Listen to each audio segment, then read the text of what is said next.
unwind, such as meditating, painting, making a playlist, going outside. You can also stay connected with friends and loved ones. If you feel alone, look for an online community with shared interests or volunteer to help people in need. And use virtual sessions to talk with a mental health professional. They're here to help. If you need support, call the Lifeline at 1-800-273-TALK. Brought to you by the state of Washington. Hello, listener. What's important to you about what's going on in your community? Are you interested? Are you concerned? In any case, I invite you to tune into my show, Seattle Here and Now, on Rainier Avenue Radio.org. Why? I will be covering a wide range of topics important to you and impacting the community. Each show will have a special guest or guests to share with you information on a variety of subjects that are happening here and now in Seattle. I promise I will work hard to make my show informative, interesting, and entertaining. Be sure to listen to Seattle Here and Now on Rainier Avenue Radio.world. You're listening to Rainier Avenue Radio.world. Hey. Welcome. This is Brenda Charles Edwards, the host of Seniors Matter. We are live every Friday at 12:30 p.m. Pacific Standard Time on www.rainieravenueradio.world, your community radio station. You can also listen to us on the Rainier Avenue Radio App, Alexa, and you can view us on YouTube, Twitch TV, and Facebook videos. Seniors Matters invites a variety of guests to discuss issues and activities that may impact the lives of older adults and their families. If you have any questions, please put them in the comment section on Facebook or call 206-290-9685. This is Black History Month. Tonight at 7 p.m. is Friday Family Film Night. My People Are Rising with Aaron Dixon. Today we will discuss the life and legacy of Mary McLeod Bethune. My guest today is President of the National Council of Negro Women. Welcome to the show, Sarah Dean. Hi, how are you? I'm good, thanks. How are you? I'm great. Well, I'm glad to see that the snow didn't stay around. Isn't it supposed to come back? I heard that rumor, but I don't know for sure. I hope not. So let's jump right into this, Sarah. Tell us about Miss Mary. Well, there's really quite a lot to tell. She was very, very impressive woman, and she started the National Council of Negro Women, which I am now the president of the Seattle section, and it's the National Council of Negro Women, or NCNW, is composed of so many different chapters all across the nation. We have one international chapter in Europe and several in the outskirting islands like the Virgin Islands, Puerto Rico, St. Croix, and Saint-Tropez. And so she is a woman that just had a vision from a very early age. She wanted to become something to better the lives of her people. And by doing that, she came up with education as her primary focus, but several other things that she did as she went along the way. And so her legacy is so important to African American women and to people who are in need of a voice, people that want to live and do of service to our communities and our families, and to do all the things that you could possibly do to make life better for African American people. So I'm assuming at that time period that she probably had a lot of obstacles that she had to overcome. Can you share what some of them might have been? Well, I would say maybe for the very first thing is she was a child of that was born just shortly after the ending of slavery. And so her parents ended up being sharecroppers. So basically they were in essence still enslaved. They had a small farm that they had to work off debt for. And so by working off that debt, they were, basically just tilling the land like they did before. But she wanted to go into education. She wanted to be a missionary. And the family decided that out of the 17 kids, and she was the 15th of 17 children, that they would make it available for her because of her curiosity and her kind of zest for life. They would make it so that she would be able to go to school. So she walked 5 miles to school every day and 5 miles back home. And then when she came home and her family was finished toiling in the fields, then she would go and sit down with them and teach them everything that she learned at school that day. And I think that's where her love of teaching started. And so as she became more knowledgeable about the world and life, she really wanted to impart that knowledge to other people, because her belief was that knowledge is power. And if people were able to be educated, they would know how to better their lives and have a better life. And so that's what she worked on. And that was her determination and her very special gift, really, to our world. I would say so. So now, what was her role in the Roosevelt administration? Do you know? She was one of the people that became a member of the very first Black cabinet, and she was appointed to. She had a really long title. The director of the division of Negro Affairs of the National Youth Advancement and Family Advancement. Anyway, it was a very long title that she was given. And even before FDR, she was very active, and her voice was so strong that a lot of the presidents, kind of sought her counsel in dealing with our people, because she was kind of a force to be reckoned with. And she was very outspoken against lynching. She was very outspoken against the way that our country, freed slaves, so to speak, but people were still living in a life that was really not conducive to having a great world. And so he appointed her and several other people to the very first cabinet that was made up of Black people. And they advised him on African American, at that time called Negro affairs in the United States.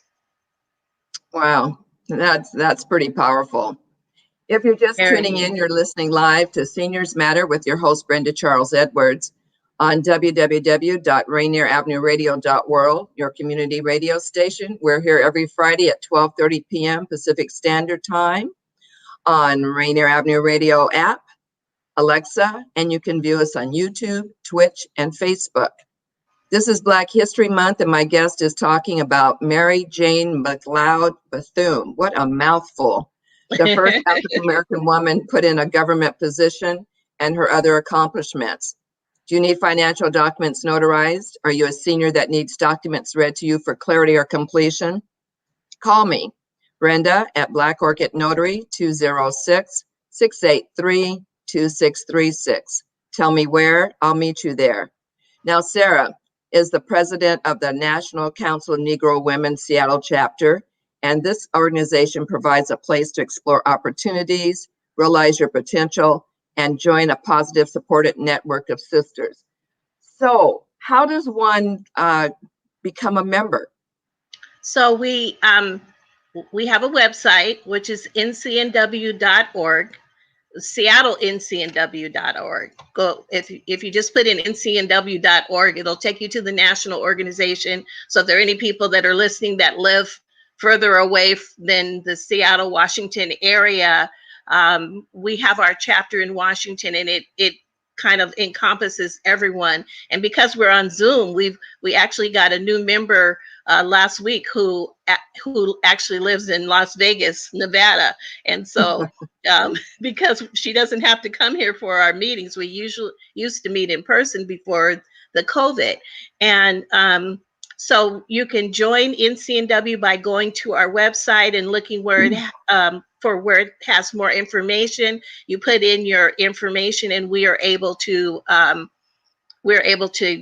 email you additional information, or you can send your information to our email address, which is ncnwseattle ncnwseattle@gmail.com. It's all one word, ncnwseattle@gmail.com.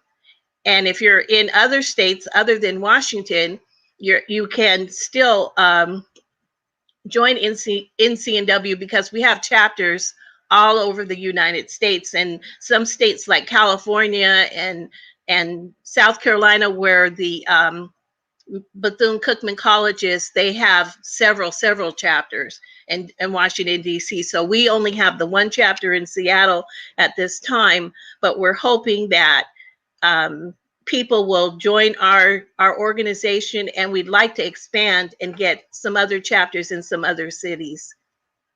Sounds great. Well, speaking of the college, can you tell us a little bit about the school that I want to call her doctor, but she is a doctor. Okay, then that's why I wanted to call her that. Okay, so can you talk about the school that she's first started for young girls, and then progressed on to where it is now? And I know she had a son, and I guess that was the only child she had, so I think he was involved with the school too. But anyway, Yes. Talk to us about that, please. So when she got her education, what she wanted to be was a missionary, and she found out that Black people could not be missionaries, and so that was kind of, yes. Why could Black people not be missionaries? They were not allowed to be missionaries during that period of time. So as a little girl, her school was taught by white missionaries, and she thought, oh, that's something that she wanted to be. So for the early years of her life, she wanted to be a missionary. And so when she asked how to go about doing that, they told her that Black people were not allowed to be missionaries. And so then she set her sights on being a teacher, because there were then starting to be, small schools that people could, just teach people. So she started her school with 5 young ladies, 5 girls, actually, young girls. There's a fabulous picture of her on the internet with her and the young people that she was teaching. So she started her school with 5 young ladies and one boy who was actually in the school, and I think that might have been her son. Yeah, I think that was her son, Albert. Yeah. I think that was her son. Poor guy. And yeah, one boy, and it grew to 35 young people. And they wore uniforms. They had their white blouses and their dark skirts, and they were taught all kinds of things, like they were taught etiquette. They were taught the reading, which was her passion. She said the world opened up to her when she learned how to read. And that's one of my favorite quotes of hers, that, because when you know how to read, and, being an avid reader yourself, that you can travel through books, you can, have a romance through a story, you can learn about other cultures through a story. There's so many different things that you're able to learn in a book. And so she was able to do quite a bit by reading, and then passing that passion on to other people, so that they would also be able to know about reading books. And so she started that school. And then as the students got older, they wanted to still stay and learn different things. And so she ended up opening in Daytona, Florida. She ended up opening, and it also is a school with a long name. I can't remember the whole entire name, but it was the industrial, and it's like our technical colleges are now, the way we have technical colleges, but it was an industrial and something institute that taught people the trades for women, mainly for women. So you learned cosmetology, you learned cooking, you learned homemaking. Those are, running a household for someone, being a governess, more or less, or nanny, which are the fancy terms that we call them now. But you learned all of these different things by graduating from her school. And so we were trying to remember the name of someone. Willie Reen Thomas is the name I was trying to remember. Oh, right. Yes. Right. Yes. That Yes. she was actually a graduate of that college. and earned her cosmetology license and everything from the Mary McLeod Bethune's second school that she had.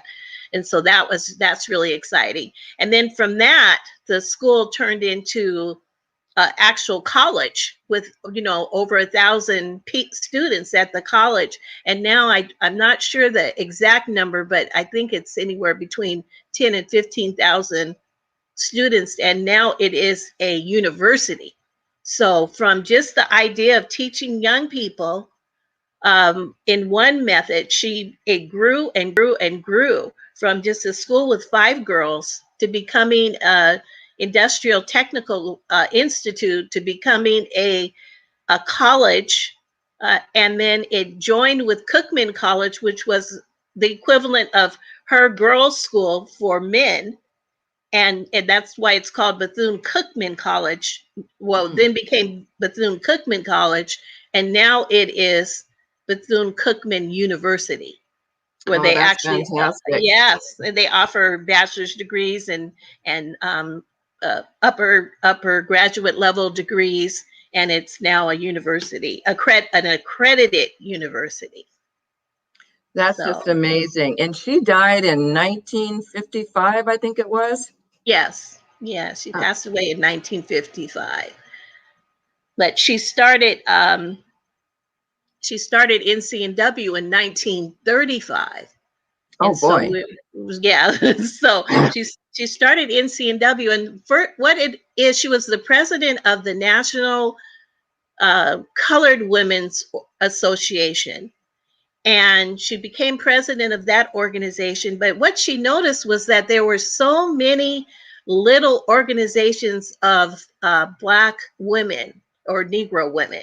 And so all of these different organizations, sometimes they were doing some of the same things or having some of the same goals. And so she decided that what we needed instead of another organization was an actual council that would have members of all of those organizations under the organization of one council.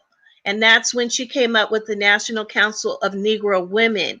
And it was very effective because these women now had a centralized place to be where they weren't competing with each other, but they were working together under the umbrella of NCNW.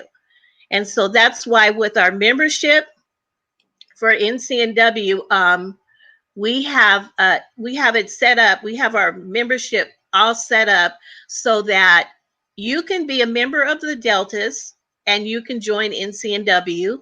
You can be a member of the AKAs and you can join NCNW. You can be a member of 100 Black Women and you can join NCNW, because our organization is not is like an umbrella. We call it the Sister Warriors of all Sister Warriors. And so it's like we're the Sister Warriors. And so when all Sister Warriors are together and all Black women are working together, then we're able to accomplish so much more.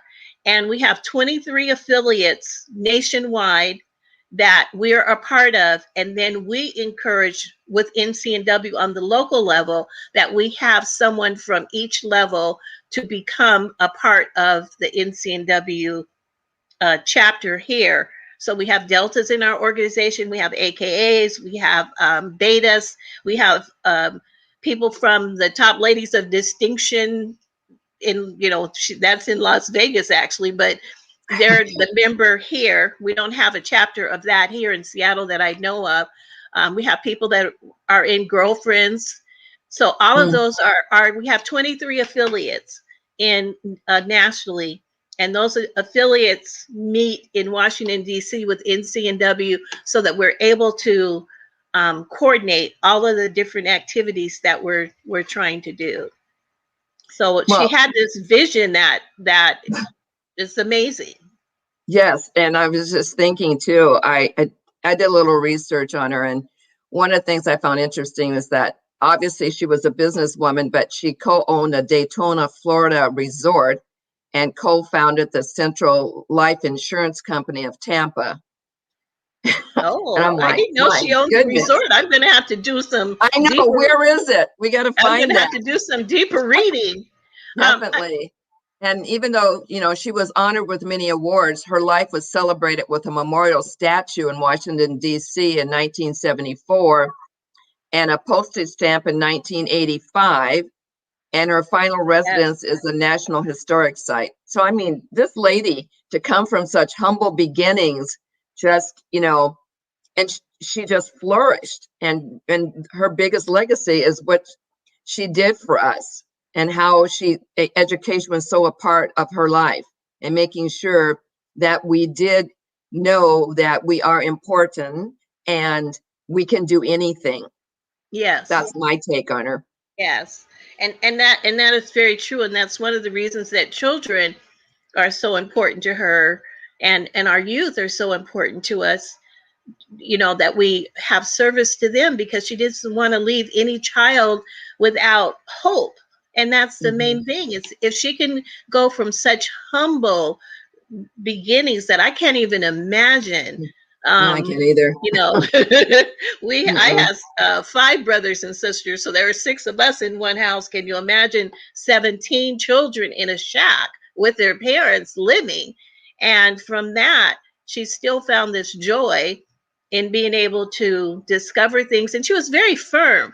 I give credit to not just President Roosevelt, but Calvin Coolidge sought advice from her. Herbert Hoover sought advice from her. Several other presidents she was able to advise, because they needed to, learn things. And then Eleanor Roosevelt became one of her best friends.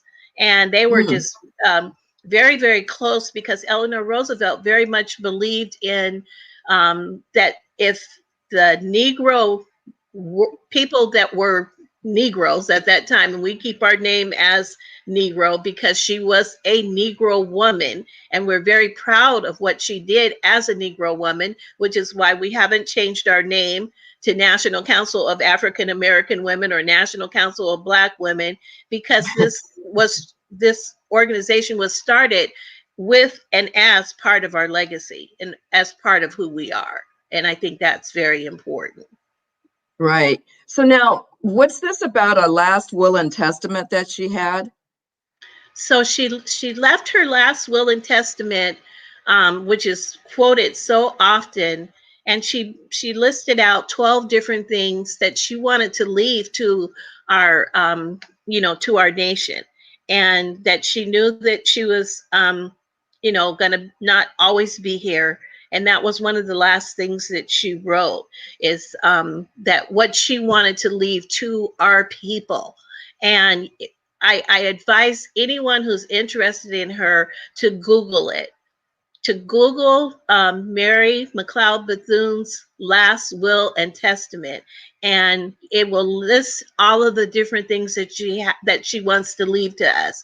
And listing them, they go very quickly, but she also, when you read the whole thing, you're able to read the last will and testament and her reasoning behind it. Like she says, I leave you racial equality. Well, in saying that, she also lists what we've been through as a people and what we're striving for, so that we're not just uplifting ourselves, but we're uplifting everyone. Because as a race of people, even as Martin Luther King said, getting to the mountaintop is one thing, but we want to all get to the mountaintop. We don't want to just have one person make it to the top. And Mary Bethune was very much like that. She didn't want to be the top Negro.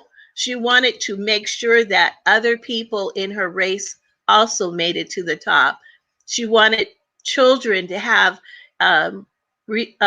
ability to get an education. So one of the things she said, I leave you education, by being able to open a book and learn, you're going to better yourself right then and there. She left things like social justice and equality. She wanted to leave all of these different things in her legacy, and she tells why when you go through. And her last thing that she left was I Leave You Love, because she felt that if we as a people could love each other and not be like crabs in a barrel, tearing each other down, or always in competition, or always trying to strive for what the other person has. But if we could look at each other and love each other, we could get to where we need to go collectively. And I think that was really borne out in looking at Kamala Harris being elected to be Yes. the vice president. I loved the way that we saw all of the Black women come together. The Deltas put on their pearls, the AKAs put on their pearls. She is an AKA, so they got double pride. And the NCNW, we wore our pearls. My pearls are on now. Yeah, I see them. I see. And we put our pearls on and we celebrated that here is this wonderful, talented, smart, brilliant woman who's being recognized in her career, which has never happened. It's never happened. We've never had a woman, African American woman, sitting in that position, and so her victory felt like our victory. And Sure. Yeah. So Sarah, I'm going to have to cut you off because I have less than a minute. But Okay. I like the part about love because Valentine's Day is on Sunday. Yeah. But I just want to say quickly, this is Brenda Charles Edwards, host of Seniors Matter. We've enjoyed having you with us today. Just love everybody. Try to be kind. And thank you for audience for listening. And thank you, Sarah, so much for coming on. Be safe. Live your life like it's golden. Thank you, Brenda. You're welcome.